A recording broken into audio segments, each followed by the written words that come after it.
दोनों सुन लो कि सबसे पहली चीज़ कि ये टॉपिक जो है पहले से अनरिलेटेड है बिल्कुल। मतलब अगर तुम्हें पहले का अनरिलेटेड मतलब? अनरिलेटेड मतलब पहले का अगर तुम्हें कुछ नहीं भी आता इस चैप्टर का, तो भी अगर तुम दिमाग लाओगे तो समझ में आ जाएगा। भैया आपकी आवाज जा रही है। तो भैया जानी आपकी चाहिए। आवाज बहुत कट रही है। एक मिनट, एक मिनट। नेट तो अपना ही चल रहा है। हेलो हेलो, आवाज़ आ रही है? आ रही है, अब आ रही है। हाँ। वो कट जाती है एक बार। चलो कोई नहीं। अनरिलेटेड का मतलब ये है कि अगर तुम्हें पहले का कुछ नहीं भी आता तो भी चलेगा यहाँ पर इस टॉपिक में, लेकिन ये कंफ्यूजिंग है थोड़ा सा। अगर तुमने हल्का सा भी तुम्हारा ध्यान हटा आज की क्लास से तो दिक्कत होगी। आज की क्लास का अगर तुमने समझ में आ गया, सिर्फ आज की, तो तुम्हें आगे तक का आसानी से समझ में आता चला जाएगा। तो इस वजह से आज थोड़ा स्पेशल अटेंशन देना आज की क्लास को, ठीक है? चलो, बस तुम्हें एक की लाइन समझ में नहीं आएगी जो अंक, देखो ज़रा, लिखना स्टार्ट कर दो। टिल नाउ लिखो, टिल नाउ। लेकिन एक मिनट जो अंक, तुम पेज कितने छोड़ने वाले हो? 15, 15, 15। तुमने पूछ लिए होंगे।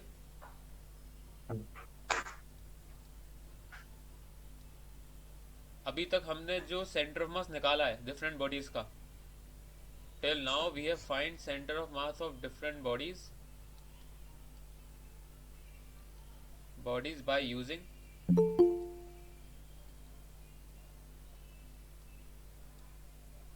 आरसीएम इज इक्वल टू, कौन आया नया? बढ़िया। एडमिट क्यों नहीं हो रहा?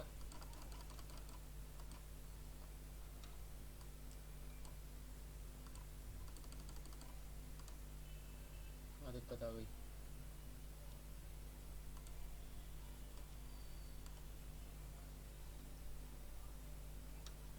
भैया आज आप कुछ अलग तरीके से प्रेजेंट कर रहे हो। क्यों क्यों? नहीं, जैसे पहले हमें दिखता था ना, कोई आता था, मतलब स्क्रीन पे शो होता था, आज नहीं होगा कुछ। नहीं, अभी कभी को चेंज कर दिया, लेकिन ये क्या रहा, part of the can't be display and some of things.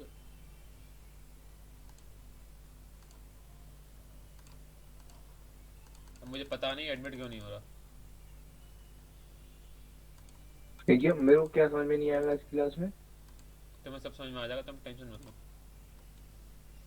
देखो जरा, आर सी ओ एम का फॉर्मूला हमने क्या पढ़ा है अभी तक? M I R I upon sigma M I. बस तुम्हें ये फॉर्मूला समझ में नहीं आएगा। हम क्या करने वाले हैं, मैंने तुम्हें बता दूं अभी तक क्या किया। इस फॉर्मूले में मैंने सारे न्यूमेरिकल्स करा दिए पहले ही। अब हम क्या करने जा रहे हैं, इसका डेरिवेशन बिल्कुल स्टार्टिंग से, ठीक है? इसके नीचे लोगों बट, ये वेक्टर का साइन लगाना ना भूलें। ये वेक्टर लग रहा है इस पे भी और इस पे भी। But we don't know the exact derivation of this formula, but we don't know the exact derivation of this formula, वो हम करने जा रहे हैं।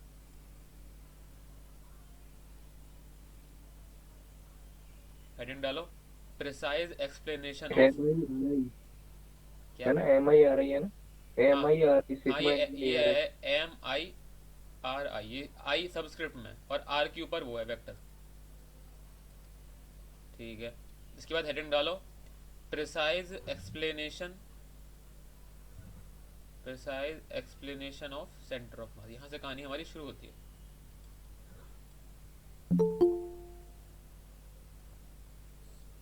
ये अब तो एक्सेप्ट हो जाना चाहिए। क्या हो गया?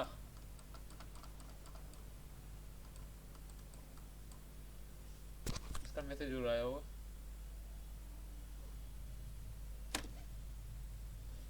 पता नहीं। तुम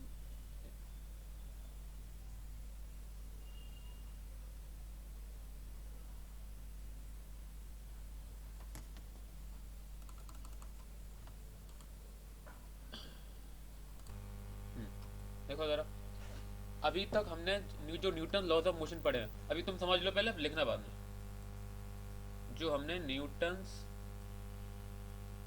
लॉज ऑफ मोशन जो पढ़े हैं, वो जो पढ़े हैं वो पॉइंट मासेस के लिए पढ़े हैं।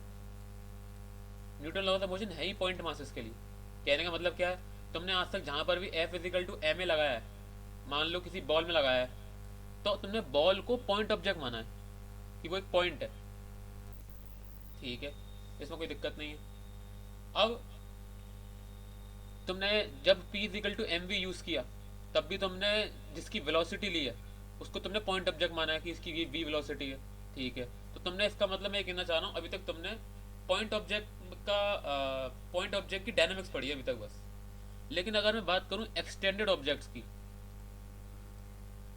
एक्सटेंडेड ऑब्जेक्ट्स, एक्सटेंडेड ऑब्जेक्ट जैसे कि मान लो एक रूलर। अब देखो मेरी एक बात देखो, मान लो अगर मैंने एक रूलर पे एक फोर्स लगाया, ये एक रूलर है,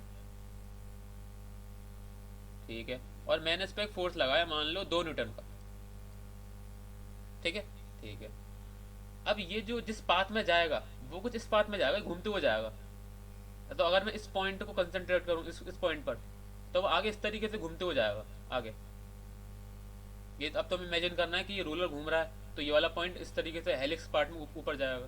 ठीक है, मान लो ये रूलर है और मैंने किसी और जगह पर इतना ही फोर्स लगाया, मान लो इस पॉइंट पे लगाया 2 न्यूटन, तो अभी थोड़ा सा अलग पाथ पे जाएगा।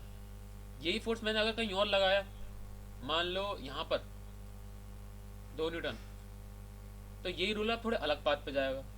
इन तीनों केसेस में, जितने भी केसेस हैं, उन सब में एक कॉमन वो है, कॉमन चीज। क्या कहने का क्या मतलब है, देखो जरा। जय हिंद और शुभ, तुम अभी आए हो। मैं ये कह रहा था कि ये टॉपिक अनरिलेटेड है पहले से, लेकिन ध्यान बस इसकी आवाज कट गई। खैर, अब तुम्हें मैं कह रहा हूँ तुम्हें मेरे क्वेश्चन का आंसर देना है सबको, कोई भी दे देना। नीचे बना दें थोड़ा सा जगह बना के। ये एक स्केल है या फिर एक रॉड मान लो, उसका मास है मान लो 2 kg। ठीक है, और यहाँ पर एक मान लो एक पॉइंट है, पॉइंट मास है, इसका मास है मान लो, इसका भी मास है 2 kg। ठीक है, मैंने इस पर एक फोर्स लगाया, मान लो F इजिकल टू 10 न्यूटन। ठीक है, इस पर भी मैंने एक फोर्स लगाया, F इजिकल टू 10 न्यूटन। ठीक है, दोनों अभी तक तो बहुत कोई दिक्कत नहीं है। ठीक है, ये मास कैसे जाएगा, बिल्कुल सामने, बिल्कुल सामने। ठीक है, अब मैं बात करूँ अगर स्केल की, तो ये कैसे जाएगा, स्केल घूमता हुआ जाएगा। पहले स्केल ऐसे घूमेगा, फिर और घूमेगा, फिर ऐसे ऐसे घूम जाएगा, यानी कि रोटेट करते हुए जाएगा इस तरीके से। ठीक है, अब देखो, अगर तुम इनमें से इन स्केल के सारे पॉइंट्स पर नज़र रखो, सब सोच के बताना, अगर तुम इन स्केल के सारे पॉइंट पर नज़र रखो, जितने भी पॉइंट्स हैं, इनफाइनाइट पॉइंट्स हैं, तो उनमें से ऐसा कौन सा पॉइंट होगा, तो उनमें से ऐसा कौन सा पॉइंट होगा जो बिल्कुल इस तरह का पाथ, क्या कहते हैं, ये जो पॉइंट मास है ना, उसके जैसा पाथ बनाएगा। तुम्हें ये बताना है। तुम्हें अभी सेंटर ऑफ मास पता नहीं है क्या होता है।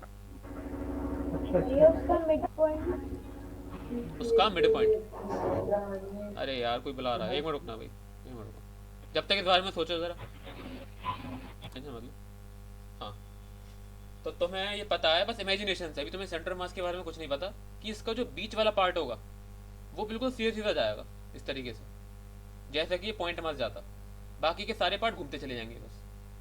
तो बस मुझे तुम्हें यही चीज़ बतानी है, क्या कि अभी तक जो 2-3 महीने हुए हैं, तुमने कॉन्शियसली या अनकॉन्शियसली ये जो F is equal to M A use किया है, वो पॉइंट ऑब्जेक्ट के लिए यूज़ किया है। ठीक है, अब अगर तुम्हें न्यूटन लॉज ऑफ मोशन एक एक्सटेंडेड बॉडी में लगानी है, तो तुम डायरेक्टली नहीं लगा सकते। प्रॉब्लम ये है, क्यों? आंसर तुम्हारे सामने, सारे जो पार्टिकल्स हैं वो अपने कॉम्प्लिकेटेड वे में जा रहे हैं, ये ऐसे जाएगा, ये ऐसे जाएगा, ये ऐसे जाएगा।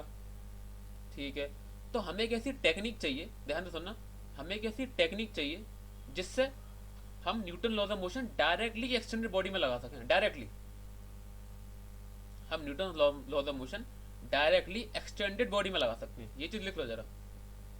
आज का टॉपिक हो सकता है कि इसको कुछ लोगों को समझ में ना आए, धैर्य से काम लें। फॉर्मूला ड्राइव मतलब कराने जा रहे मुझे हैं। लाइन नहीं समझ में आ रही, न्यूटन डायरेक्टेड एक्सटेंड ऑफ। अरे अभी तक ये जो, अच्छा ये बताओ मुझे पहले, वैसे ये वाला एग्जांपल मैंने पहले भी दिया था। वैसे ये बॉल है, ठीक है, इस पे मैंने एक फोर्स लगाया, ठीक है। अभी तक तुमने हमेशा क्या मानते थे इसको, इस बॉल को point point object, object. Point हाँ। ऑब्जेक्ट मानते थे, ठीक है। लेकिन अभी अगर मैं मान लूँ ये बॉल जो एक्सटेंडेड बॉडी मान रहा हूँ मैं, तो देखो, तो देखो क्या होगा। अब मुझे इसमें जितने भी पार्टिकल्स हैं, इनफाइनाइट पार्टिकल्स हैं, उनका पाथ भी तो जानना है। अब ये सारे के सारे ऐसे घूम रहे होंगे। पहले मैंने तुम्हें एनिमेशन भी करके बताया था कि ये कुछ ऐसे जा रहा होगा, ठीक है, हाँ ये कुछ समझ ऐसे जा रहा होगा। तो बात ये है, एक एक्सटेंडेड बॉडी में direct Newton laws of motion कैसे लगाएं हम। तो बस हमारा आज का मोटिव यही है, क्या हम एक्सटेंडेड बॉडीज में न्यूटन लॉज ऑफ मोशन लगाना चाहते हैं। वो कैसे लगाएंगे तुम देखना अभी, ठीक है। पॉइंट ऑब्जेक्ट में तो लगाना आता है हमें, एक्सटेंडेड बॉडी में नहीं आता, बस वो सीखना है बस हमें आज, ठीक ठीक। है। तो अभी जितना बताया वो लिख लेते हैं। आज की क्लास समझ में आ गई, यानी कि लगभग 50% रोटेशनल मोशन समझ में आ गया, तुम्हें समझ लो, जो कि बहुत बड़ा पार्ट है। पीछे से शोर हटाएं, ये लिखना स्टार्ट कर दें। न्यूटन लॉज ऑफ मोशन, भैया रिकॉर्ड करने होना है। नहीं अब क्यों करूंगा, सब तो आ गए। इसे कर लो यार। तुम कौन सी शादी में बैठे हो। शादी में बैठा हूँ, मैं क्लास अटेंड कर रहा हूँ मजबूरी में। ए भगवान, बहुत बड़ी डीजे बात। सुना, कैमरा ऑन करूँ? अरे प्रूफ मत दो यार, तुम सब लोग शादी में जा रहे हो, कैसा चल बात चलेगी। ऐसा करते हैं कल तुम्हारा टाइम चेंज करते हैं, तुम रात में शादी में जाओ सबके सब। थैंक यू भैया। लगातार मेरे पास 5-6 शादियाँ अब के बाद। मैं रिकॉर्ड कर रहा हूँ, तुम देख सको तो देख लो, वरना लीव कर दो क्लास। मैं तुम्हें बता दूं आज बहुत इंपॉर्टेंट क्लास है, आज ही तुम चले गए। देखो जरा, नहीं रिकॉर्ड भी कर लो, मैं देख रहा हूँ थोड़ा कम आ रही है ना। रिकॉर्ड मैं कर ही रहा हूँ, मजाक कर रहा था, लेकिन देख सको तो देख लो, वरना लीव कर दो। मैं क्या ही कहूँ, शादी में बैठ के मैं तुमसे क्या ही कहूँ।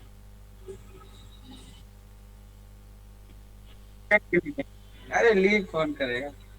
देखो जरा, Newton laws of motion describe the behaviours of point masses, ठीक है। Till now whenever you have used, जैन तुम अपना माइक ऑफ ही रखो, मुझे गाने सुनने में कोई इंटरेस्ट नहीं है फिलहाल। whenever you have used Newton's laws, you have consciously slash unconsciously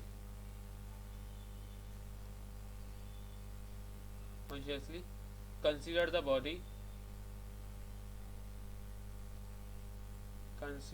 body as point mass। बहुत सिंपल इंग्लिश है। कॉन्शियसली अनकॉन्शियसली का मतलब होता है जाने अनजाने में आपने हर बॉडी को पॉइंट मास ही माना है, ठीक है। If a force is applied on extended object, अगली लाइन में लाइन चेंज कर लेना। If a force is applied on A extend, और इस टॉपिक का सेंटर ऑफ मास की थ्योरी मत पढ़ना किसी भी बुक से, ये मेरा तुम्हें वो है एडवाइस, कंफ्यूज हो जाओगे वरना। सेंटर ऑफ मास का जितना मैं बता रहा हूँ उतना ही करना है, बस सब हो जाएगा।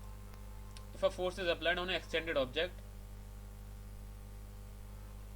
वी जस्ट कांट यूज, कि अगर एक फोर्स कोई एक्सटेंडेड ऑब्जेक्ट पे अप्लाई हो रहा है, वी जस्ट कांट यूज, क्यों नहीं कर सकते, क्योंकि सारे जो पॉइंट है कॉम्प्लिकेटेड पाथ में जा रहे हैं उस बॉडी के। Can't use, if a force is applied on an extended body, we just can't use Newton's laws directly. Newton's laws directly. All particles in the mass, all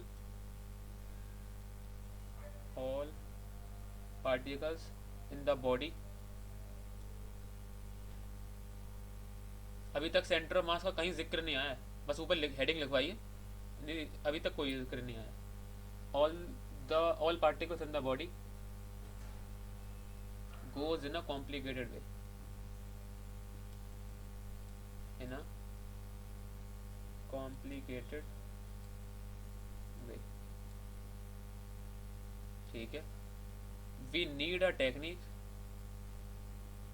we need a technique we need a technique by which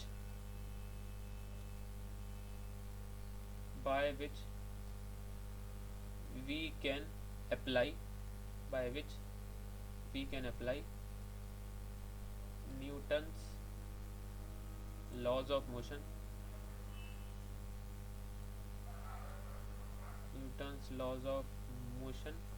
directly to extended objects।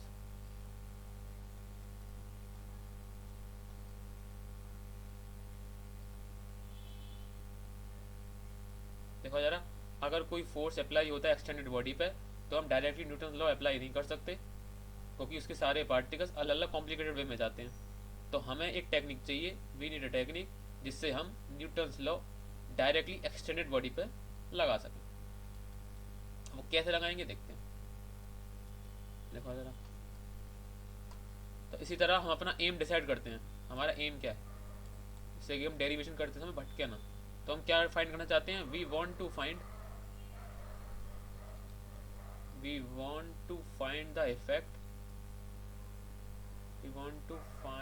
The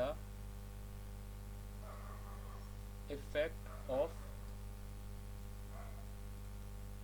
all kind of forces on a system। इस line को मतलब समझ में नहीं आ रहा। हाय mic off रखो, कौन था ये? to find effect of all kind of forces on a system of particles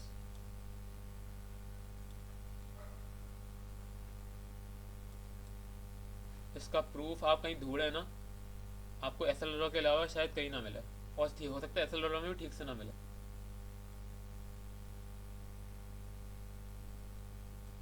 ठीक है, तो देखो जरा ये क्या कह रहा है, हमें एक ऐसी टेक्निक चाहिए, sorry we want to find the effect of all kinds of forces on a system of particle या फिर एक्सटेंडेड बॉडी। ये देखो क्या कह रहा है, मान लो कोई एक्सटेंडेड बॉडी है, ठीक है, इस पे हर तरह के फोर्स लग रहे हैं, जैसे एक्सटर्नल फोर्स यहाँ भी लग रहा है। अरे पहले सुन तो लो मैं क्या कह रहा हूँ। ये एक एक्सटेंडेड बॉडी है ये वाली, और इस पे हर तरह के फोर्स लग रहे हैं, मैंने तुम्हें दिखा दिया। एक एक्सटर्नल फोर्स ऐसे, एक ऐसे यहाँ से F2, यहाँ से F3, यहाँ से F4, और भी लग सकते हैं टिल Fn मान लो।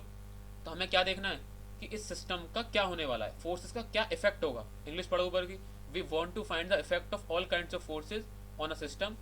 ये सिस्टम है, सिस्टम ऑफ पार्टिकल्स या फिर एक्सटेंडेड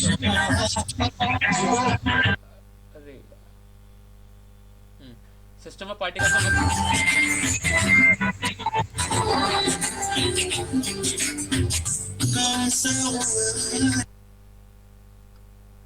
लीव ही कर दो, ज्यादा बेहतर है।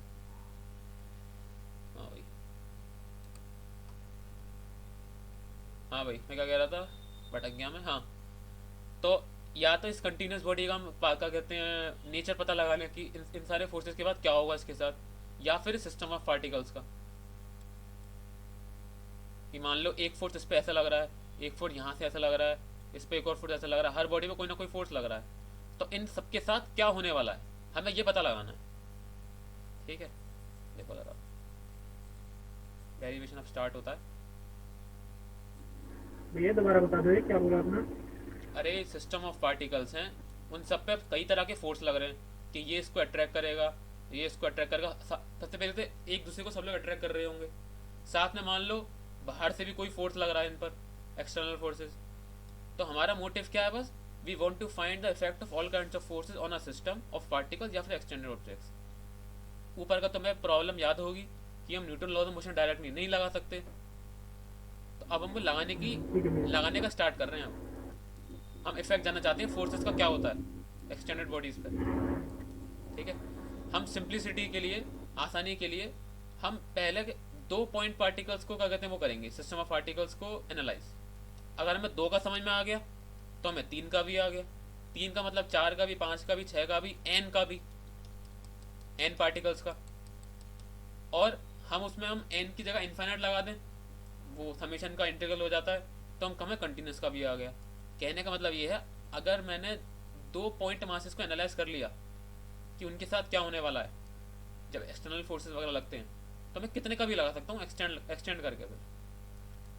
ठीक है, देखो ज़रा, फॉर सिंप्लिसिटी, भले ही थ्योरी काफ़ी ज़्यादा हो गई है, अभी तुमने 1 पेज भर दिया होगा अभी तक, लेकिन बस हम इतना एक्सटेंडेड बॉडीज पे फोर्सेस का क्या इफेक्ट होता है बस वो कह रहे हैं। पॉइंट का तो पता है, एक्सटेंडेड का पता लगाना चाह रहे हैं। For simplicity, first let there is a system of 2 particles. अब तुम कहोगे सिंप्लिसिटी के लिए 1 लेते थे ना, तो 1 का तो सेंटर मास वहीं हो जाएगा ना, सॉरी 1 का तो हमें आता ही है कि ऐसे फोर्स लगा, एफ इक्वल टू एम लगा दो। ठीक है, for simplicity first let there is a system of 2 particles. ठीक है, अब मान लो इन पर ये जो 2 पार्टिकल्स हैं उन पे एक्सटर्नल फोर्सेस लग रहे हैं। लेट एक्सटर्नल फोर्सेस Fe1, पहला एक्सटर्नल फोर्स का नाम है Fe1 प्लस Fe2, दूसरा Fe2। अच्छा, एक डेफिनेशन पूछ लूँ जरा मैं, शुभ, एक्सटर्नल फोर्सेस का डेफिनेशन क्या होती है? ये जोगंग तुम बताओ, एक्सटर्नल फोर्सेस क्या होते हैं?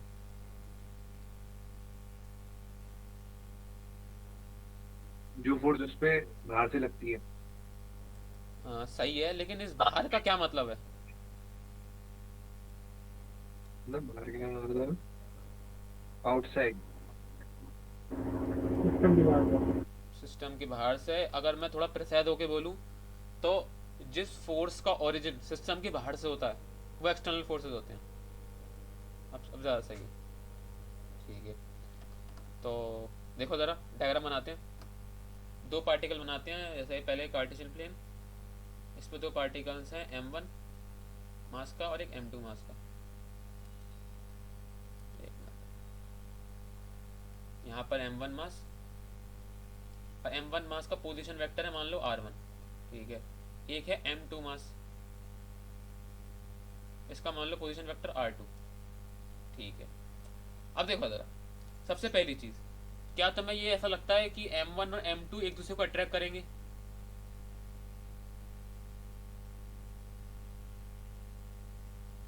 बताओ।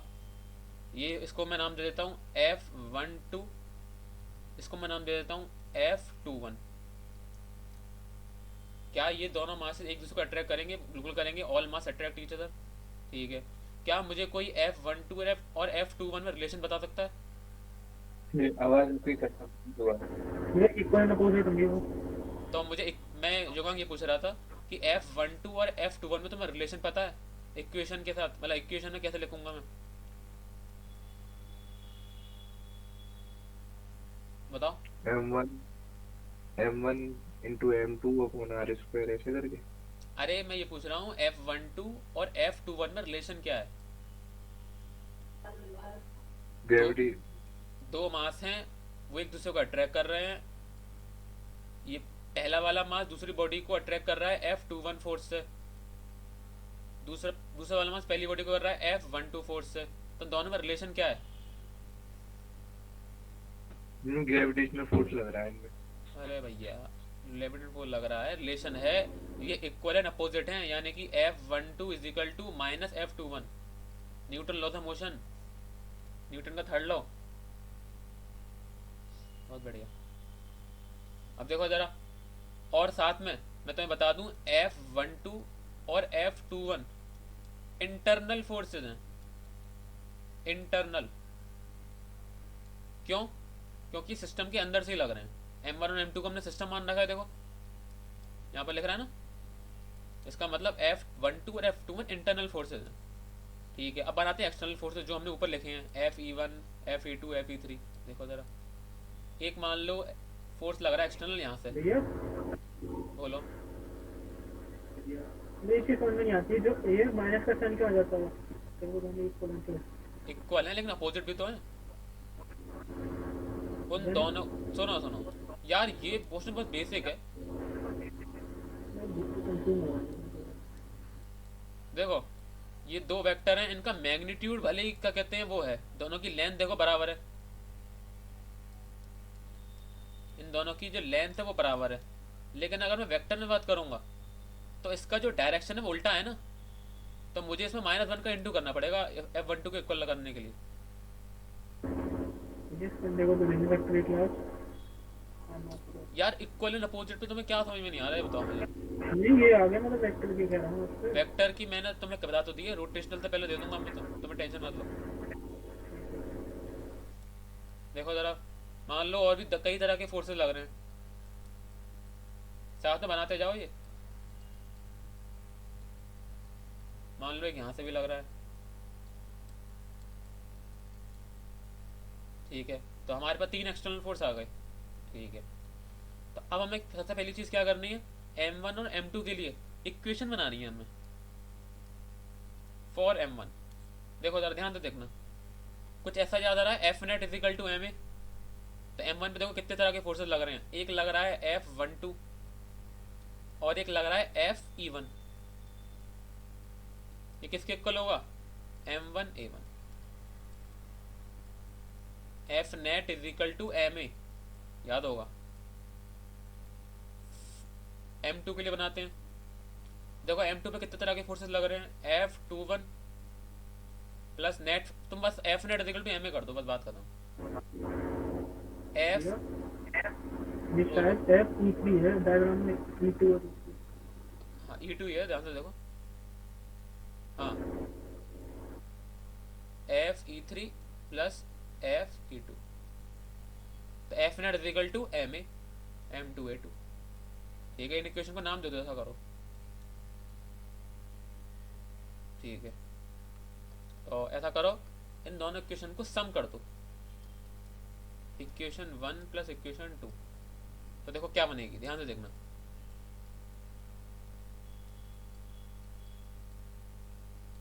F12 प्लस F21 ये ऐड कर दिए, ऐड करते हैं, बस नंबर को लिखते चले जाओ सारे वेक्टर्स को एक साथ।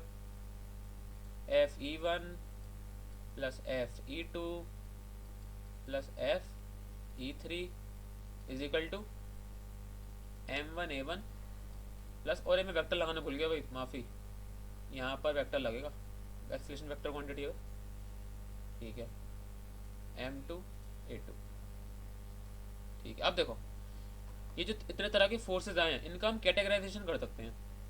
देखो ये अलग तरह के फोर्सेज हैं और ये अलग तरह के फोर्सेज हैं। ये किस तरह के फोर्सेज हैं, F12 और F21, ये हैं इंटरनल फोर्सेज, इंटरनल फोर्सेज। और ये किस तरह के फोर्सेज हैं, ये हैं एक्सटर्नल फोर्सेज, ठीक है। क्या मुझे कोई बता सकता है F12 प्लस F21 क्या होगा,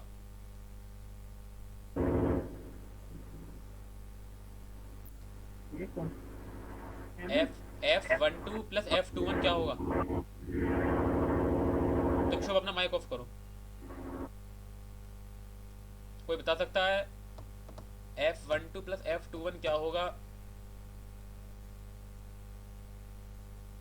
अरे नहीं पता तो मना तो कर दो। नहीं, भैया ये 0 नहीं होगा क्या? जीरो ही होगा भाई साहब, आंसर जीरो है। देखो F12 is equal to minus F21, ठीक है, इसको धर ले जाओ दूसरी साइड, तो क्या बना, इजिकल टू 0। अब मुझे एक बात बताओ, दो वेक्टर्स हैं, वो इक्वल है और अपोजिट भी हैं, तो क्या एक दूसरे को वो कैंसिल नहीं कर देंगे, यही तो मैं लिखवा रहा हूँ। देखो जरा, ऑल इंटरनल फोर्सेस, देखो जरा, all internal forces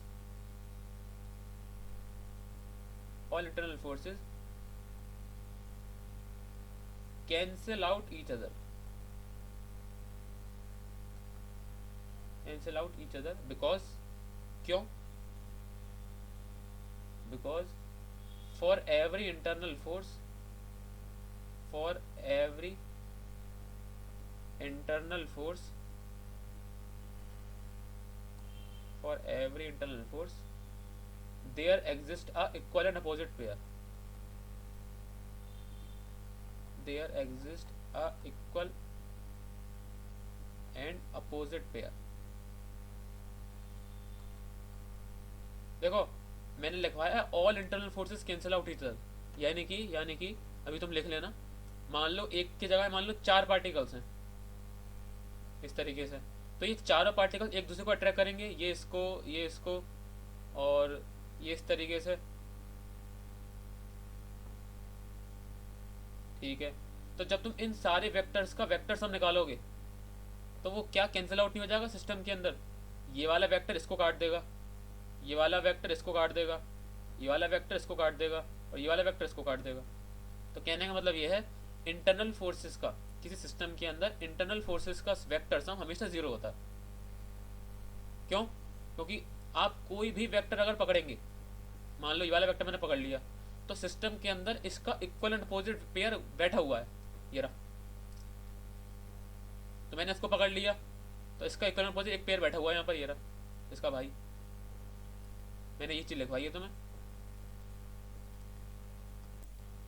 all internal forces cancel out each other because for every internal force there exists a equal and opposite pair, opposite force लिख लो, पेयर नहीं, पहले नहीं आना चाहिए,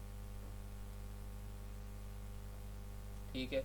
तो हमारे पास सिर्फ और सिर्फ लेफ्ट साइड में क्या बचा, हमारे पास सिर्फ लेफ्ट साइड में बचा F external, F E1 plus F E2 plus F E3, ये EC नहीं है 3 है। हमने इसका वेक्टर सम क्या दे रखा है, इनको कंबाइन करके बोला है हमने, मान लो नेट एफ एक्सटर्नल, तो एफ एक्सटर्नल की वैल्यू क्या आई, M1A1 प्लस M2A2, बस। यहाँ तुम चाहो तो 0 लगा सकते हो, इंटरनल फोर्सेस का सम 0 हो गया, ठीक है। बस मुझे तुम्हें इस इक्वेशन तक लेके आना था बस, यहाँ तक तुम पहले लिख लो फिर आगे बढ़ते हैं। इस पहले बताओ, इससे ऊपर का तुम्हें कहीं भी तुम्हें प्रॉब्लम आ रही हो कि ये कैसे हुआ, ये क्या हुआ, अभी क्वेरी पूरी कर लो।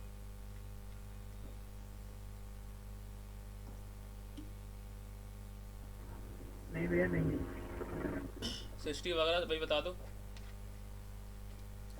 सर ये जो हमने कंडीशन थी तो लगाई है, जैसे M2 पे इतनी फोर्स लग रही है उस पे ये, तो हम खुद अपनी कंडीशंस लगा के स्टैंडर्ड इक्वेशन पे कैसे आ सकते हैं?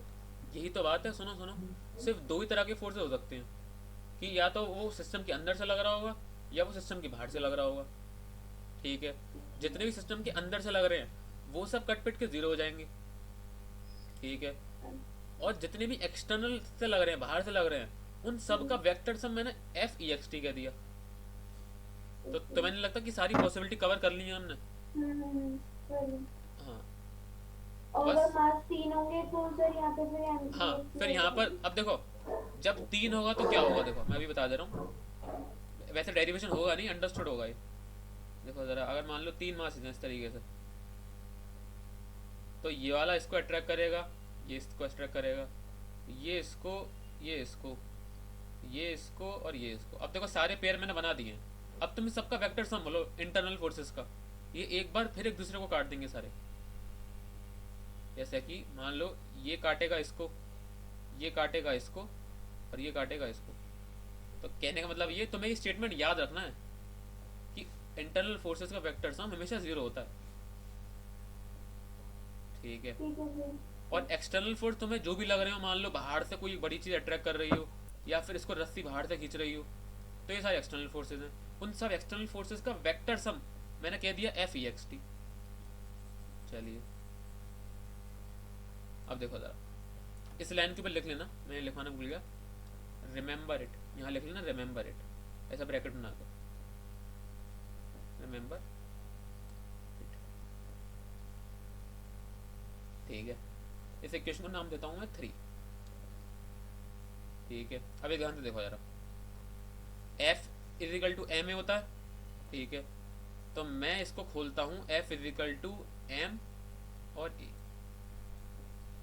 इज इक्वल टू, ठीक है भैया भी सत्तानवे क्यों खुल रहे? मैं बताऊंगा। खोल पहले देखो, खोलने में कोई दिक्कत तो नहीं है। एफ इजिकल टू एम से खोल दिया मैंने, ठीक है। ठीक है। ये इसका मास बड़ा है इसलिए बड़ा है ये नहीं, एम है दोनों का combine, capital M is equal to M one plus M two, हाँ ठीक है ठीक है। ठीक है। ये लिखवा दो साइड में, मैं लिख दूंगी कैपिटल एम। यहाँ पर साइड में लिख लेना।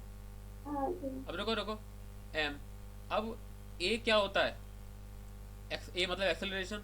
एक्सेलरेशन क्या तुम्हें ऐसा याद आ रहा है कि एक्सेलरेशन होता है वेलोसिटी का एक बार डिफरेंशिएशन टाइम के रेस्पेक्ट में, है। या फिर डिस्प्लेसमेंट का 2 बार डिफरेंशिएशन टाइम के रेस्पेक्ट में। हाँ दोनों लिखो।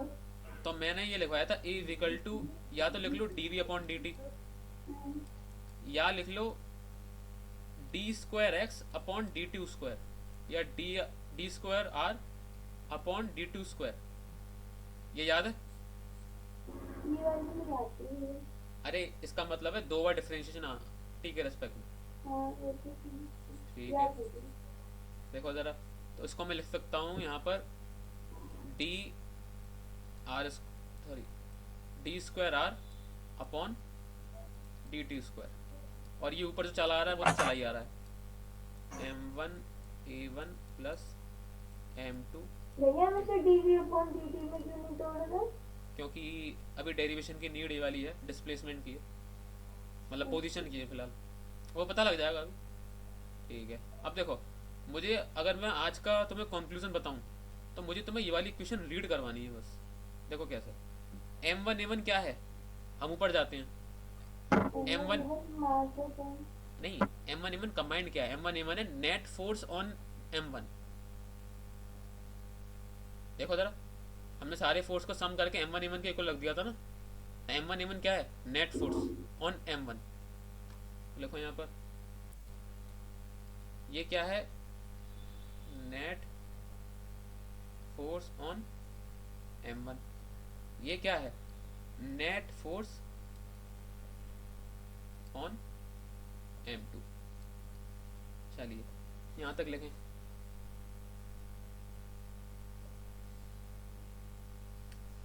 चलिए इसके बाद जब यहाँ तक लिख लो तो थोड़ा होल्ड करना, कुछ बताना है मुझे इसमें बहुत ज़्यादा मेन।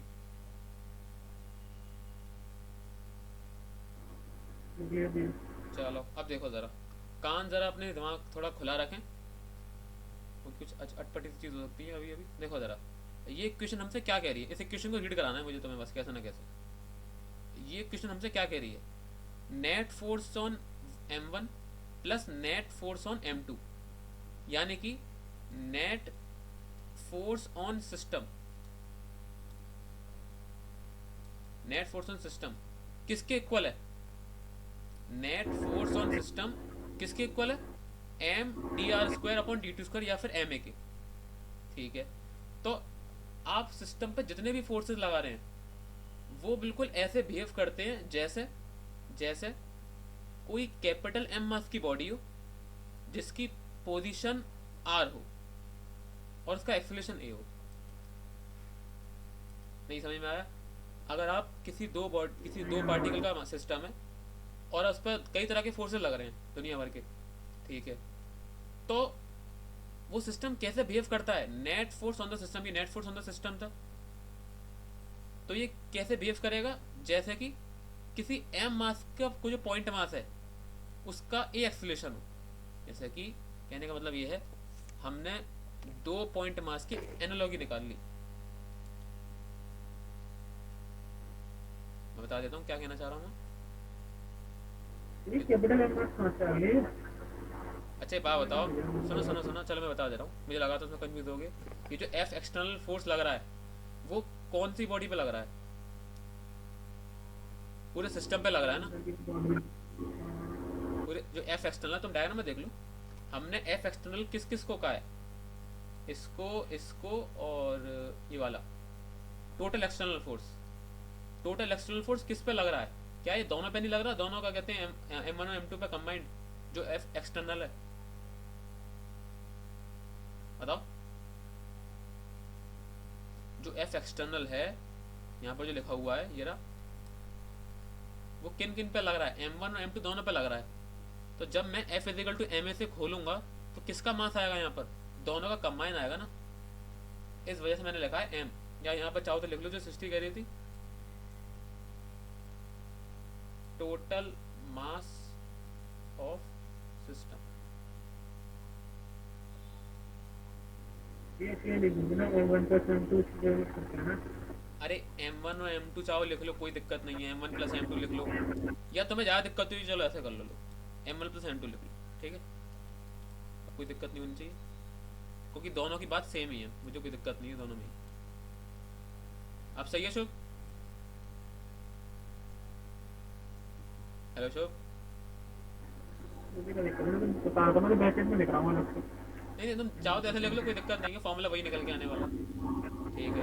तो मेरे पास इक्वेशन रीड करनी है, जो दोनों बॉडी पर जो सिस्टम में दो पार्टिकल्स हैं, उन पार्टिकल पर जो फोर्स लग रहा है वो बिल्कुल उतना ही है, जैसे किसी M1 plus M2 point mass की बॉडी पर फोर्स लग रहा हो, जो कि कहाँ पर है, R पोजीशन पर हो।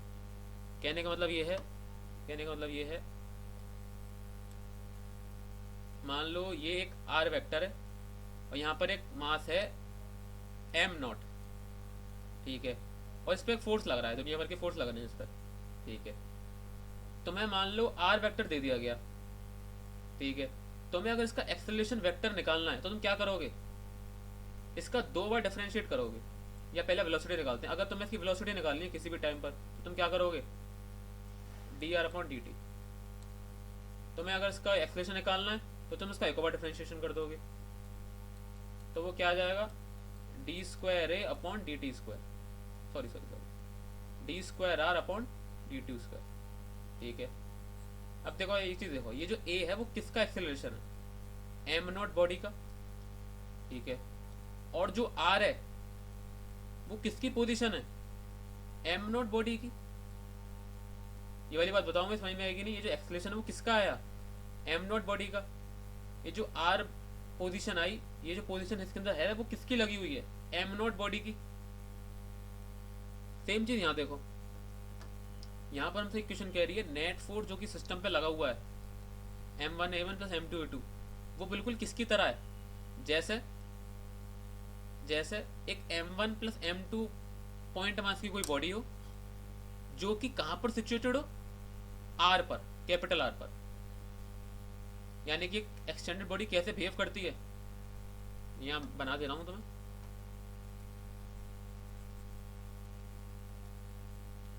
देखो किसी को दिक्कत हो रही हो, मान अभी यहाँ पर सिर्फ 2 पार्टिकल हैं, ठीक है, एक कंटिन्यूस बॉडी में कितने वो होते हैं मासेस, इनफाइनाइट मासेस, छोटे छोटे, ठीक है।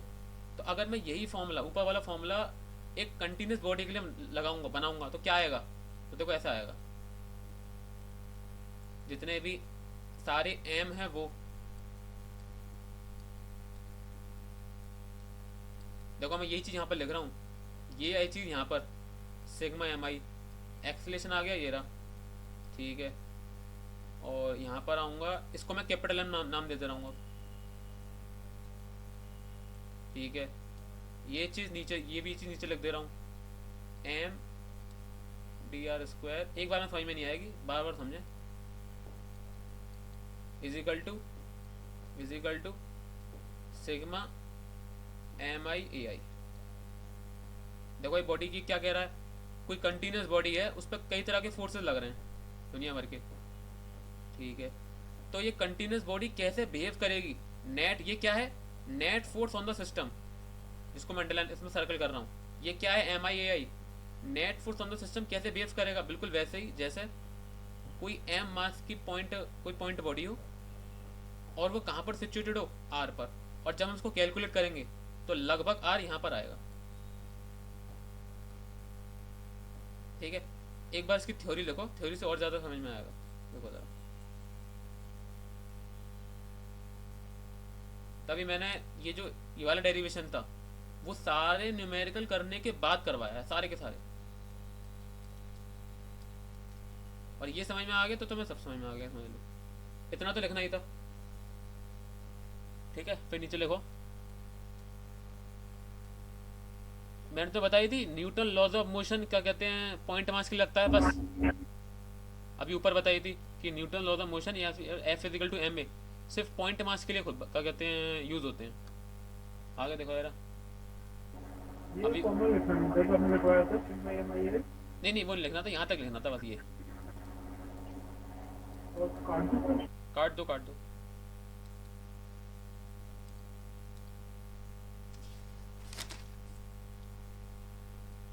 अब इक्वेशन इज इंपॉर्टेंट। ये हमें क्या बताती है देखो, it tells us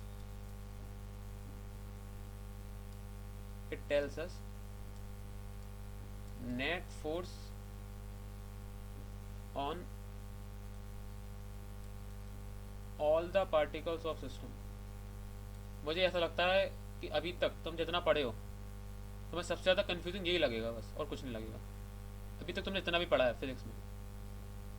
It tells us net force on all the particles of system is same as, ये लाइन तुम्हें पता है नेट फोर्स क्या है, m1a1 plus m2a2। Net force on all the particles of system is same as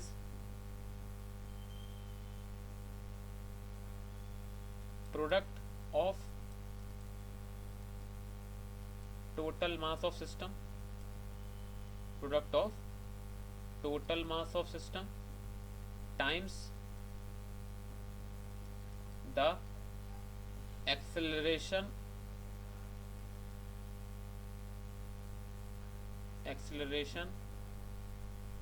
of the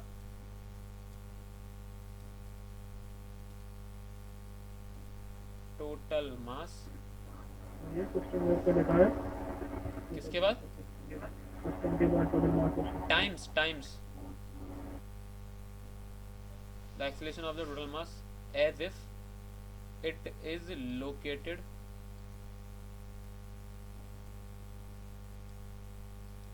at r। चलो ये हो गया पहला तरीका समझाने का। एक और तरीके से समझो, ये लिखो पहले।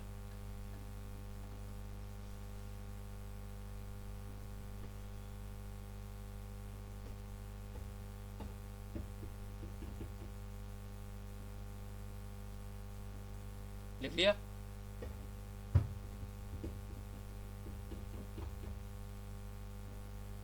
Hello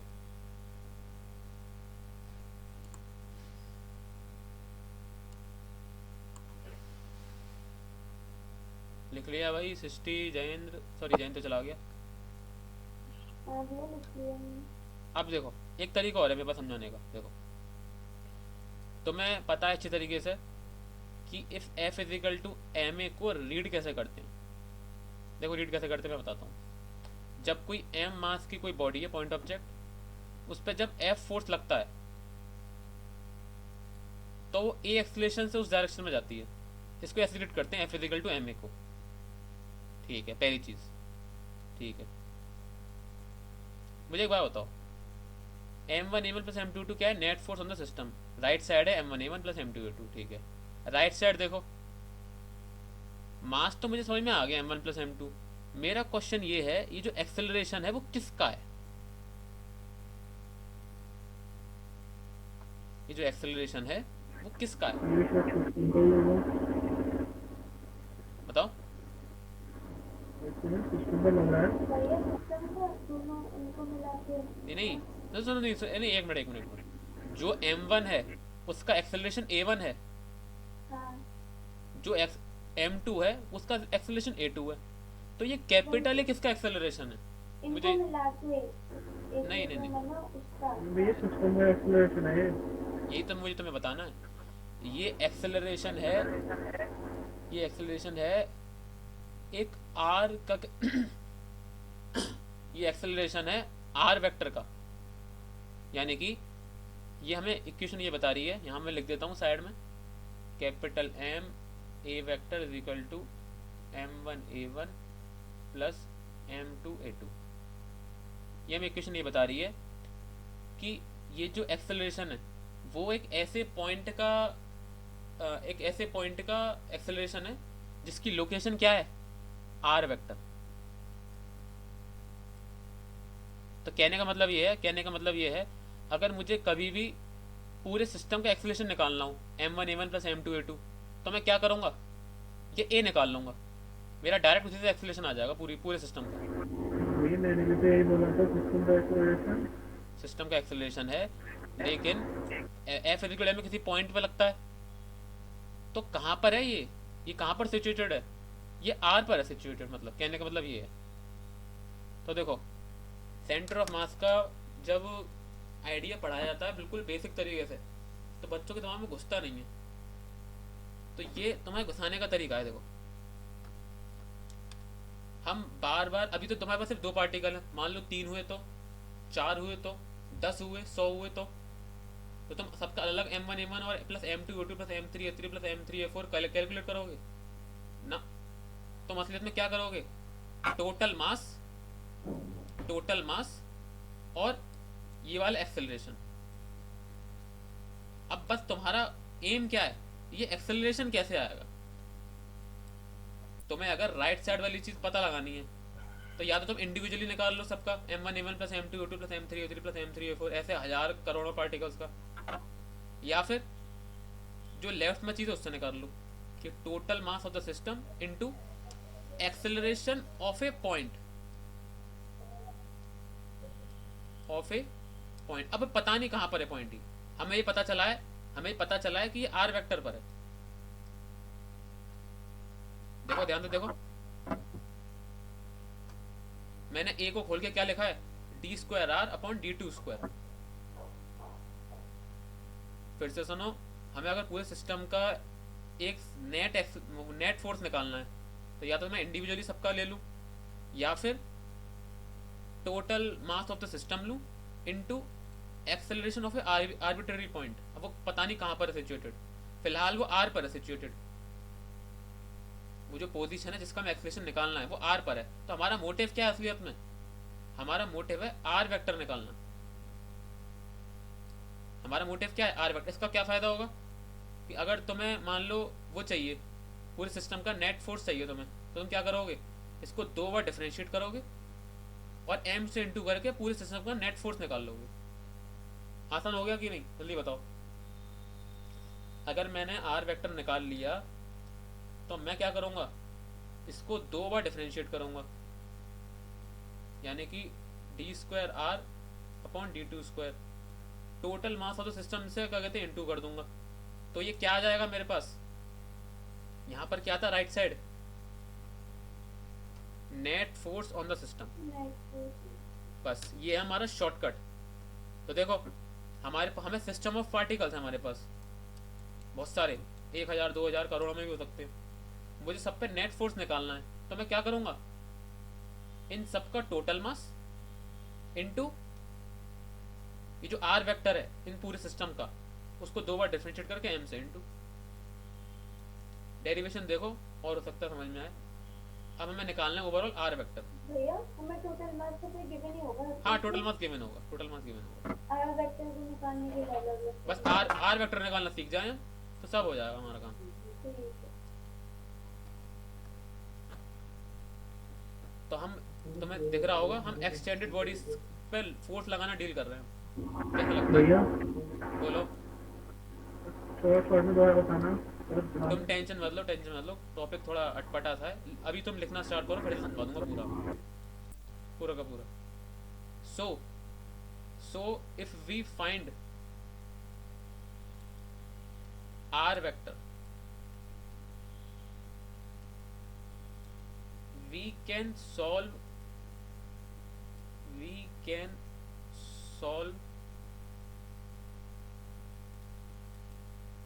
questions of extended objects। I think Yogang जा चुका है। योगांग हेलो। अच्छा हो, कुछ तुम्हारे समझ में आ रहा है योगांग? नहीं यार, बिल्कुल भी नहीं आया। नेट फोर्स निकालने के लिए हम क्या शॉर्टकट कर रहे हैं? नहीं। कोई नहीं, चलो अब देखो यार, 7 दिन की क्लास छोड़ने का कुछ तो घाटा होगा, तुम्हें कुछ तो बेयर करना पड़ेगा। 7 हो गए, 8 नहीं 8 दिन हो गए, 9 दिन हो गए सॉरी। बीच में तुम बस मुंह दिखाई के लिए आ गए थे, अब तुम कल भी जा रहे हो। क्या ही करूँगा, as if all the mass, देखो, so if we find R vector we can solve questions of extended objects by considering as if all the mass is located at r vector, ठीक है। फॉर द सेम रीज़न, देखो फिर से सुन लो जरा, अगर हमने are vector निकाल लिया तो हम सारी एक्सटेंडेड बॉडीज़ के कैसे क्वेश्चन सॉल्व कर सकते हैं। अगर हमने आर वेक्टर निकाल लिया तो हम सारी एक्सटेंडेड बॉडीज़ के क्वेश्चन कैसे सॉल्व कर सकते हैं, जैसे पूरा मास आर वेक्टर पे बैठा हुआ हो, इस तरीके से सॉल्व कर सकते हैं। पूरा मास आर वेक्टर पे बैठा हुआ हो, देखो ज़रा, कहने का मतलब ये है, ये मान लो ये इतने सारे पार्टिकल्स हैं, काफ़ी सारे हो गए, ठीक है। इन सब पे अपने इंटरनल फोर्सेस होंगे, बाहर से फोर्सेस लग रहे होंगे इन सब पे, ठीक है। तो अब तुम्हें इन सब का बारे में एक साथ क्वेश्चन सॉल्व करना है। कोई मान लो एक साथ आ रहे हैं सारे पार्टिकल्स, ठीक है, या फिर तुम्हें इन सब पे नेट फोर्स निकालना है, इन सब का नेट फोर्स इन पर क्या लग रहा है। तो हम क्या कर सकते हैं, इन पूरे सिस्टम ऑफ पार्टिकल्स के लिए हम आर वेक्टर निकाल लें, पता नहीं कहाँ आएगा वो, जहाँ भी है, ठीक है। उस आर वेक्टर को 2 बार डिफरेंशिएट करो और m से इंटू कर लो, 3 पार्टिकल्स का आर वेक्टर अलग आएगा।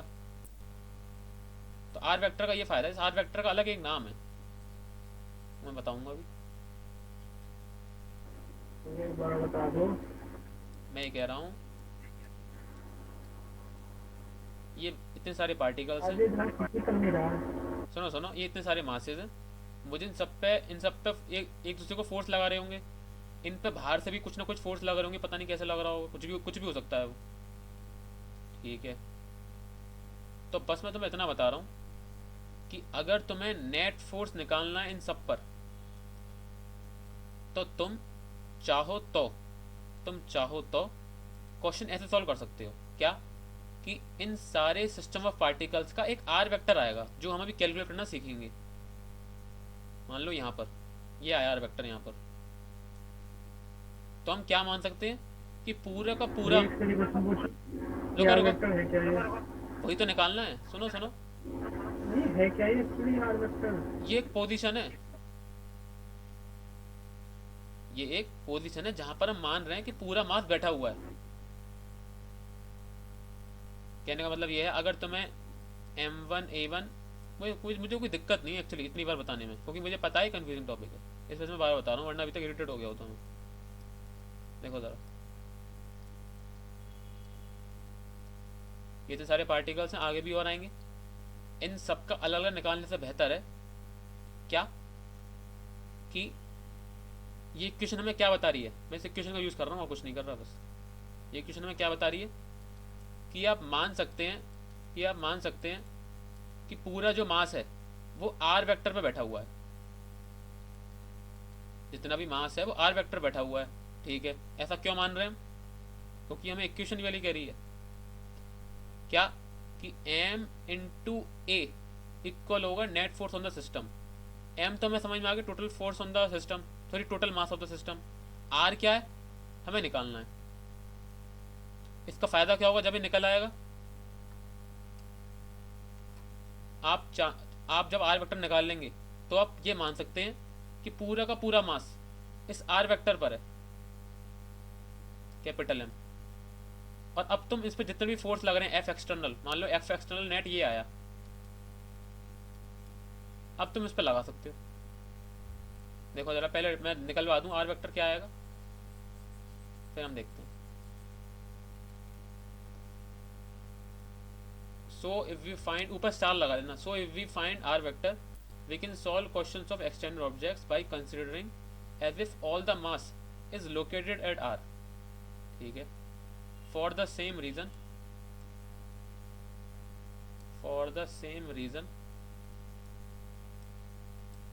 R is named as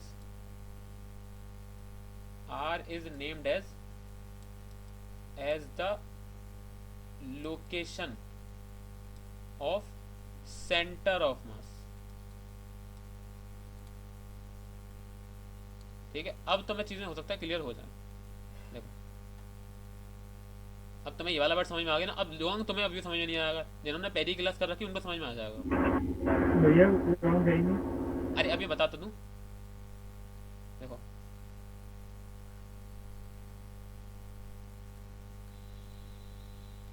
ये इतने सारे पार्टिकल्स हैं, इन सब से एक साथ डील करने से बेहतर है, इन सब से एक साथ डील करने से बेहतर है हम एक जुगाड़ ढूंढें। जुगाड़ क्या है कि हम ये मान लेते हैं कि ये पूरा जो मास है वो यहाँ पर बैठा हुआ है। जैसे सेंटर ऑफ मास में पहले डील किया था हमने, मान लो ये कोई, या फिर ऐसा मान लो जब मैंने इसकी पोटेंशियल एनर्जी निकलवाई थी इस रॉड की, तो वो कैसे निकलवाई थी, इसके सेंटर ऑफ मास से। ये याद है वाली चीज़, तो वो क्या ये थी mgh, ये जो h हाइट है। तो हम क्या मान रहे हैं कि पूरा का पूरा जो मास है वो यहाँ पर बैठा हुआ है इस पॉइंट पर, और फिर हम यहाँ से सारी कैलकुलेशन कर रहे हैं। तो बात फिर मैंने तुमसे कही थी कि भाई हम कैसे मान लें कि क्या कहते हैं यहीं पर सेंटर ऑफ मास आएगा और कैलकुलेशन हमारी सही आएंगी सारी की सारी। ये याद है वाली चीज़ कि सेंटर ऑफ मास से सारी कैलकुलेशन करना सही रहता है। तो मैंने कहा था प्रूफ हम बाद में करेंगे। तो प्रूफ वो कहाँ से, कौन सी इक्वेशन कह रही है कि आप कैलकुलेट कर सकते हैं कि पूरा मास मान लो, हाँ कि पूरा मास मान लो एक जगह पर बैठा हुआ है और सारी कैलकुलेशन वहाँ के रेस्पेक्ट में कर लो। कौन सी इक्वेशन कह रही है, ये वाली इक्वेशन कह रही है। पहले हम फाइंड कर लें कि आर वेक्टर आएगा कैसे। देखो ज़रा लिखना स्टार्ट कर दो यहाँ से।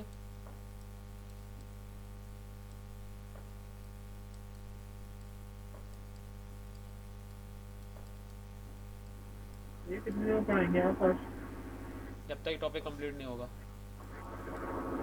अब सुनो जरा, सुनो A1 को मैं खोल रहा हूँ, ध्यान से देखना। d² r1 upon d2²। जल्दी बताओ समझ में आएगा कि नहीं। ये A1 किसका एक्सेलरेशन था, m1 का। तो m1 की जो पोजीशन है उसको 2 बार डिफरेंशिएट कर दो, तो क्या आ गया d² r1 upon d2²। m2 ये क्या आएगा अपॉन d2²। भैया हमें उसका तो एक्सेलरेशन तो शायद दे रखा होगा ना यहाँ पे, तो फिर रुको पहले तुम ये देखो, अभी तुम न्यूमेरिकल समझ जाओ, तुम कंसेप्ट पे जाओ फिलहाल। देखो जरा, तुम्हें एक चीज याद है, नहीं, तो ऊपर हमने इसका एक्सेलरेशन लिखा है, नीचे हमने इसे लोकेशन के रेस्पेक्ट में लिया है। तो 2 बार डिफरेंशिएट तो कर रहे हैं भाई। सुनो a is equal to d² r upon dt²। बस इससे रिप्लेस किया है हमने, कुछ नहीं किया। ठीक है, अब वो क्यों किया तुम्हें समझ में आएगा, डेरिवेशन की नीड है वो। तुम्हें एक चीज़ याद होगी कि अगर कुछ ऐसा लिख रहा है, देखो ये तुम्हें डिफरेंशिएट करना है t प्लस t², तो तुम ऐसे कर देते थे t का अलग प्लस t² का अलग plus d upon dt of t²। अब हम क्या करेंगे, इसका उल्टा कर रहे हैं हम। उल्टा करने का क्या मतलब है, देखो जरा, यहाँ पर और यहाँ पर दोनों तरफ t के रेस्पेक्ट में डिफरेंशिएट किया जा रहा है 2 बार। तो मैं इसको बाहर ले लूंगा। बाहर लेने का क्या मतलब है,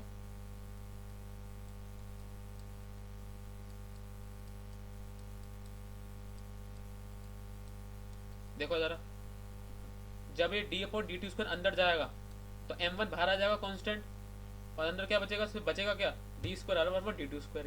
ये जहाँ पर जो है, भैया ये जो अंदर चीज आ रही है तो बड़ी बड़ी सी लग रही है। हाँ वो पड़ी पड़ी सी लग रही है, कि मैं बता चुका हूँ। अब देखो जरा, हाँ, अब देखो ये ये कैसे आ गया ये? क्या, कैसे आ गया ये? अरे यार y is equal to 2x plus 3x²। ठीक है, चलिए डिफरेंशिएट करते हैं। dy by D X is equal to, हम लिखते थे पहले d upon D X of 2x plus D upon D X of 3x²। ये शुभ, इसमें कोई दिक्कत है? नहीं है। चलिए, और या चलो सुनो, एक बेसिक स्टेप और बता देता हूँ और तुम्हें अच्छा लगेगा। D upon D X, Y की वैल्यू क्या है? 2x plus 3x²। ठीक है, अब हम इसको खोल देंगे।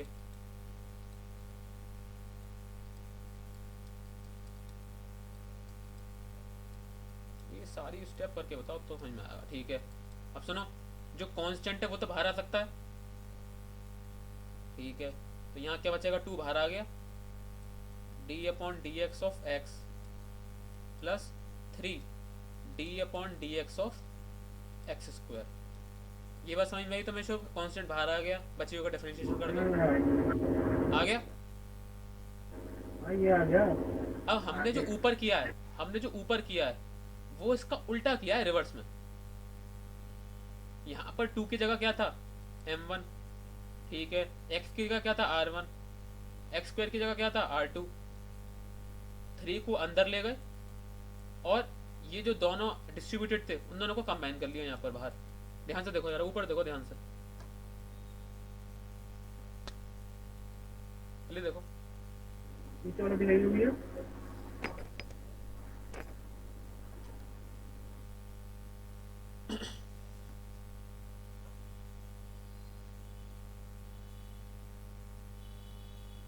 अरे जब तुम इसको अंदर ले जाओगे तो क्या करोगे? आ गया। आ गया ना? ना। चलो, आखिरकार सेम चीज मैं यहाँ पर करता हूँ लेफ्ट हैंड साइड के लिए। D upon D T square, sorry D square upon D T square, अंदर क्या बचेगा? M capital R. ठीक है,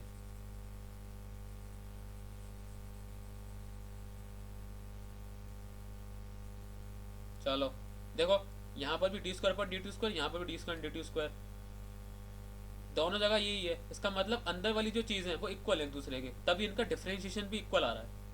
इसका मतलब क्या हुआ?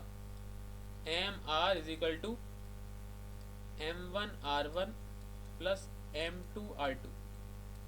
तो r की वैल्यू क्या आई? m1r1 plus m2r2 upon capital M, जिसको हम अलग नाम देते हैं RCOM।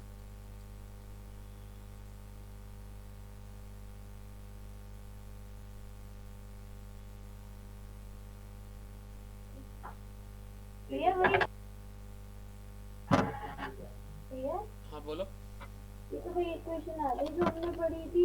हाँ भाई, अरे उसी को तो डेरिवेशन कराया मैंने। इसकी हेडिंग यही थी, सेंटर मास का फॉर्मूला ड्राइव कर रहे हैं हम। तो हम फिर ये बता सकते हैं ना कि यहाँ से हमने प्रूव किया ये वाला। तुम क्या कहना चाह रही हो? समझ में नहीं आ रहा। मैं बोल रही थी यहीं से तो प्रूफ हो गया ना कि कौन से निकल के आ सकते हैं। हाँ, The यहाँ से center प्रूफ of हो गया। mass। हाँ मतलब अब यहाँ से ये इक्वेशन हमारी ये कह रही है कि अगर आप कोई एक्सटेंडेड बॉडी है, अब देखो सुनो, तुम में से अगर किसी की बुद्धि घूम गई हो ना तो तुम एक चीज ध्यान रखो बस। क्या? तुम्हें अगर कभी भी एक्सटेंडेड बॉडी के न्यूमेरिकल्स आ जाएं, ठीक है, और तुमसे पूछा जाए कि भाई ये कितना दूर है, मान लेते हैं कि पूछा जाएगा तो पूछा नहीं जाएगा, लेकिन ये कहा जाए कितना दूर है, तो तुम्हारा सबसे पहला सवाल क्या होगा कि भाई कहाँ से पता लगाएं? जीरो से ये वाला पॉइंट कितना दूर है, जीरो से ये वाला पॉइंट कितना दूर है, जीरो से ये वाला पॉइंट कितना दूर है, कौन सी की बात चल रही है? मैंने कहा तुम सुनो मेरी बात सुनो पहले। हाँ। मैंने तुमसे कहा मैं पूरा सिस्टम पूछ रहा हूँ कितना दूर है। तो अब इस तरह की एक्सटेंडेड बॉडीज का तुम आंसर कैसे दोगे? इस पूरी एक्सटेंडेड बॉडी का तुम सेंटर ऑफ मास निकालोगे, जो भी आएगा, और फिर वो बता दोगे कि ये कितना दूर है ओरिजिन से। वही आंसर होगा आपका। यानी कि कहने का मतलब ये है शॉर्ट में, एक्सटेंडेड बॉडीज का जो काम होता है वो सेंटर ऑफ मास के रिस्पेक्ट में होता है। ठीक है, हाँ बोलो सृष्टि। तो ये अब नॉर्मल एक बॉल हमें दी हुई है, बोल रहा है वो यहाँ से यहाँ मोशन कर दी है। अब फिर उसकी दूरी पूछी तो अब हम उसे पॉइंट ऑब्जेक्ट लें या एक्सटेंडेड? हम मतलब अब सुनो सुनो, किस way में लेंगे? अगर जो शेप का जो साइज है वो तुम्हारे डिस्टेंस के कंपेरेबल है, फॉर एग्जांपल मान लो तुम्हें बॉल दे रखी है 1 मीटर की, ठीक है, अरे 1 मीटर को ज़्यादा हो गया। तो होली काफी बड़ी होगी। 40 सेंटीमीटर की, चलो ये तो काफ़ी है। ठीक है। ठीक है, और मान लो ये चली 1 किलोमीटर, तो जब तुम 40 सेंटीमीटर और 1 किलोमीटर की चीज़, या फिर मान लो 100 मीटर, तो जब तुम 100 मीटर की चीज़ और 40 सेंटीमीटर की चीज़ एक साथ बनाओगी, क्या? तो ये तुम्हें अपने आप पॉइंट जैसा लगने लगेगा। तो कहने का मतलब ये है, जब कोई शेप का जो साइज है वो डिस्टेंस के कंपैरिजन में बहुत छोटा होता है, तब हम उसको पॉइंट ऑब्जेक्ट मानते हैं। फॉर एग्जांपल जब हम अर्थ और सन वगैरह की बात कर रहे होते हैं, तो हम इनको पॉइंट ऑब्जेक्ट मानते हैं। क्यों? भले ही इनका साइज बहुत बड़ा है, इनका भले ही साइज बहुत बड़ा है, लेकिन अगर हम सोलर सिस्टम के लेवल पर देखें तो ये असलियत में कुछ ऐसे दिखेंगे। देखो, हाँ भैया मेरे दिमाग में भी यही चला। ठीक है, चलिए ये चीज पूछ ली आपसे, चलो। जैसे आपने ही बताया था कि हम उसका सेंटर ऑफ मास निकाल लेंगे, हाँ ठीक है? तो वो भी तो सोच हमने से एक पॉइंट ऑब्जेक्टिव मान लिया ना? हाँ हाँ हाँ, अरे सुनो मेरी बात। तो अरे एक मिनट सुन लीजिए, फिर अच्छा बोलो। उसके बाद क्या हम उसे डायरेक्ट न्यूटन लॉ लगा सकते हैं ना? फिर तो डायरेक्ट वही हम तो तुमने उसके बिल्कुल, सारे उसके सारे सुनो तुमने इस पूरी बात का कंक्लूजन बोल दिया जो मैं लिखवाने वाला था अभी। एक्सटेंडेड बॉडीज में क्या प्रॉब्लम आ रही थी कि भैया कहाँ लगाएं न्यूटन लॉ ऑफ मोशन, ये तो एक्सटेंडेड है ना, हम तो सिर्फ पॉइंट मास पे मान सकते हैं। तो अगर मैं पूरी कहानी का जो सार में जो भी लिखवाने वाला हूँ अभी, वो ये है कि कोई भी एक्सटेंडेड बॉडी मिले आपको, तो आप उसका सेंटर ऑफ मास निकाल दें, कहाँ जहाँ पर भी आएगा, और मान लें कि वो पूरी बॉडी वहीं पर सिचुएटेड है, पूरी की पूरी बॉडी अब एक्सटेंडेड नहीं है, वो पॉइंट मास है, और अपने जितने भी पीछे की मैकेनिक्स है सब लगा दो उस पर। फॉर एग्जाम्पल देखो, मैं एक लिखवाने भी वाला था, शुभ बढ़िया, शुभ ने पकड़ लिया, मुझे लगा था शुभ को समझ में नहीं आया। देखो मान लो शुभ, तुमने हैमर फेंका, भैया जब फालतू चीजों से दिमाग हट जाता है तो पढ़ाई में दिमाग लग जाता है। तो सही है। देखो जरा मेरी बात देखो, सुनो जरा, मान लो तुमने हवा में हैमर फेंका, ठीक है, ठीक है, तुम्हें अच्छी तरह पता है कि ये बड़ी कॉम्प्लिकेटेड वे में जाने वाला है अगर मैं इसके सारे पाथ को डिस्कस करने लगा। फॉर एग्जाम्पल यहाँ पर जो पॉइंट है वो कैसे जाएगा, तो कैसे जाएगा, घूमते हुए, ठीक है, यहाँ पर जो पॉइंट है वो कैसे जाएगा, ऐसे घूमते हुए, ठीक है। तो क्या करें फिर इसमें, न्यूटन लॉ ऑफ मोशन कैसे लगाएं? हमने तो ये सुना है भाई कि क्या कहते हैं, जब वो हॉरिजॉन्टली किसी एंगल पर किसी चीज़ को फेंका जाता है तो वो प्रोजेक्टाइल करती है, ग्रेविटी के अंडर में अगर कर देखें हम, तो क्या करें फिर, ऐसा करें आप उसका सेंटर ऑफ मास निकाल लें, ये रहा यहाँ पर कहीं होगा इस साइड, ठीक है, ठीक है। तो जब आप सेंटर ऑफ मास पे अपने वो लगाएंगे अपनी इक्वेशन, तो आप ये पाएंगे कि वो असलियत में जो सेंटर ऑफ मास है वो किसी कॉम्प्लिकेटेड पाथ में नहीं गया, वो अपना सिंपल प्रोजेक्टाइल में गया है। देखो देखो देखो करके भी दिखा देते हैं।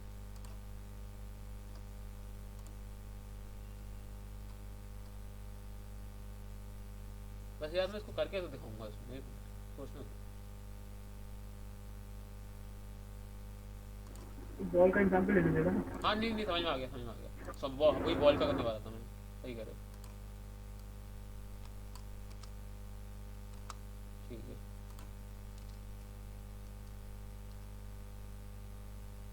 हाँ,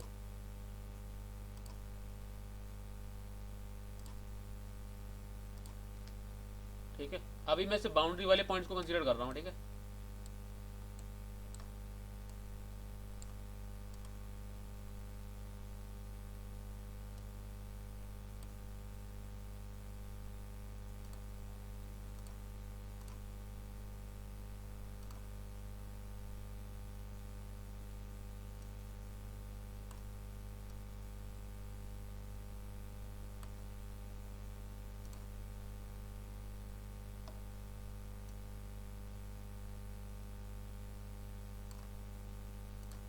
भगवान करे एक बार में हो जाए। चलिए कोशिश करते हैं। हाँ हो गया वही हो गया, बस स्पीड बढ़ानी है उसमें।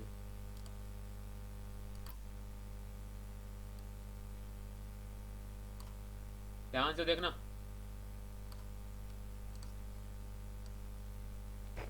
तैयार हैं आप? देखिए,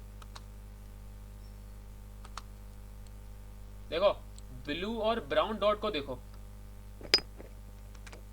ये जो डॉट है वो मिटल रही है। ऐसा करते हैं, इनकी लाइफ टाइम बढ़ा देते हैं।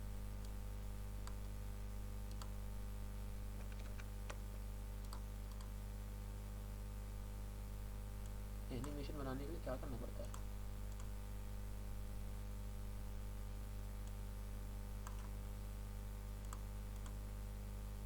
हाँ भाई,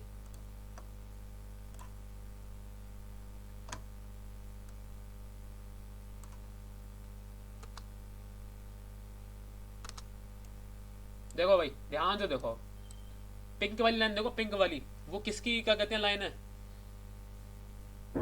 सेंटर ऑफ मास की। सेंटर ऑफ मास की। सेंटर ऑफ मास, अपनी सेंटर ऑफ मास को हम ट्रीट कैसे करते हैं कि सारा का सारा मास वहीं पर बैठा हुआ है। तो तुम्हारे हिसाब से बिल्कुल सही है, प्रोजेक्टाइल मोशन कर रहा है वो, तुम बिल्कुल आसानी से एक्सटेंडेड बॉडी के बारे में भी पढ़ सकते हो।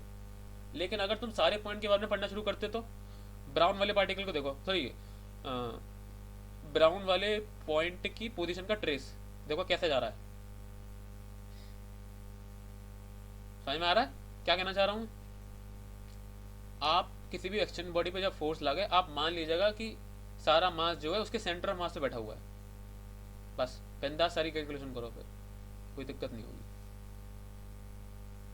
ठीक है, जब उसको तुम आगे भी देखोगे तो कुछ इस तरीके से आएगा। तुम अगर ब्राउन और ब्लू लाइन को देखोगे तो वो अपनी कॉम्प्लिकेटेड पाथ में जा रही हैं। लेकिन अगर तुम पर्पल को देखोगे सेंटर ऑफ मास की, तो वो अपने आसानी से ही उसमें हो जा रही है जो जो उसको जाना चाहिए। जैसे जो बाउंस करती है बॉल, उस तरीके से। ठीक है, और एक खुशखबरी, ना तो ये आपके सेंटर ऑफ मास का जो प्रूफ है वो कोर्स में, और ना आपको याद करना है। सिर्फ और सिर्फ क्या याद रखना है इसका कंक्लूजन। कंक्लूजन लिखो जरा, एक छोटा सा नोट लिख लो। We can extend this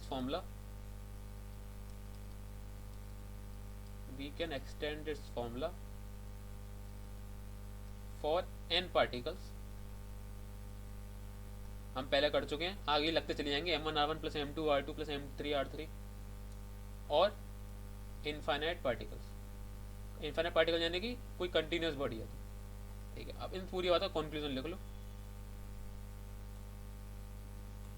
conclusion क्या है? So if a net force, इसको स्टार बना लेना, if a net force is applied on a extended object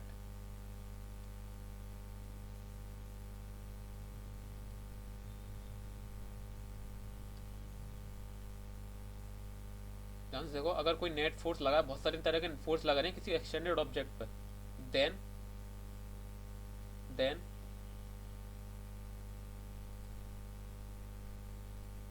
RCom will behave, यानी कि आरकॉम जो पोजीशन है will behave same as if उस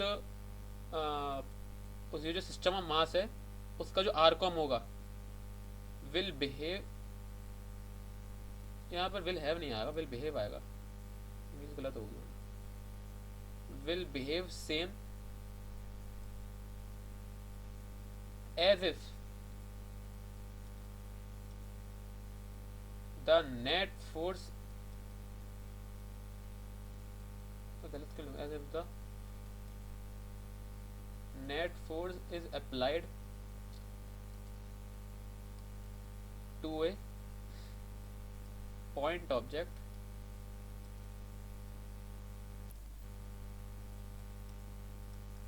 at arcom of mass m। ये पूरी बात का जो तुम्हें आज की क्लास में कंफ्यूजन लग रही है, उस पूरी बात का कंक्लूजन है क्या? अगर किसी एक्सटेंडेड बॉडी पे कोई बहुत तरह के फोर्सेस लग रहे हैं तो आप क्या कर सकते हैं, तो उस बॉडी का जो आरकॉम होगा, उस बॉडी का जो सेंटर ऑफ मास होगा, वो कैसे बिहेव करेगा, जैसे एक पॉइंट मास का जो पॉइंट मास होता है वो बिहेव करता अगर उसी तरह के फोर्स उस मास पे लगते तो। कहने का मतलब ये है, अब तो मैं जनरलाइज कर सकता हूँ कि ये मान लो एक एक्सटेंडेड बॉडी है, इसका जो भी सेंटर ऑफ मास होगा, और हाँ इसमें दुनिया भर के फोर्सेस लग रहे हैं ये, और इस पूरी बॉडी का मास m है, ठीक है। तो इसका जो सेंटर ऑफ मास होगा वो बिल्कुल वैसे बिहेव करेगा, कैसे, जैसे कि एक m मास की कोई बॉडी होती और उस पर भी बिल्कुल सेम का कहते हैं फोर्स लग रही होती। जैसे एक ये वाला फोर्स लग रहा है, एक ये वाला फोर्स लग रहा है, एक ये, सारे बना देता हूँ। तो ये जो पॉइंट मास है बिल्कुल वैसे ही बिहेव करेगा जैसे सेंटर ऑफ मास है। तो आपको जब भी न्यूमेरिकल में कोई दिक्कत हो, एक्सटेंडेड बॉडी को सेंटर ऑफ मास निकालना एक्सटेंडेड बॉडी का, और मान लें अब उस बॉडी को तो भूल ही जाए, उस पूरी बॉडी को, अब ये मान लें कि ये जो एक्सटेंडेड बॉडी थी वो पॉइंट मास है एक, जिसका मास m है, और वो लोकेटेड कहाँ पर है, r से m पर, और अपनी सारी कैलकुलेशन कर दें। फॉर एग्जांपल अब मैं एग्जांपल दे सकता हूँ।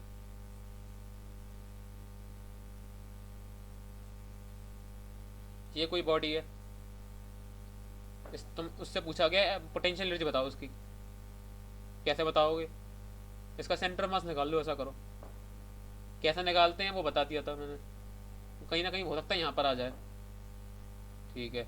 अब तुम भूल जाओ कि ये बॉडी यहाँ पर थी भी, अब ये मान लो बस ये पॉइंट मास है, इसका मास m है। अब तुम इसकी क्या कहते हैं पोटेंशियल एनर्जी निकाल लो mds से। मैंने तुम्हें बस ये प्रूफ क्यों बताया मैं बता दूं, जिससे कि तुम ये क्या कहना चलो कि हमें तो बस फॉर्मूला रटवा दिया गया, ये कहाँ से आया तुम्हें पता होना चाहिए, ठीक है। समझ में आ रहा है सबको भाई? हेलो, शांति कैसे छा गई पूरे में? सब चले गए क्या? हेलो, हाँ भैया, समझ में आया? हाँ भैया आ गया। ठीक है, अब आप जा सकते हैं।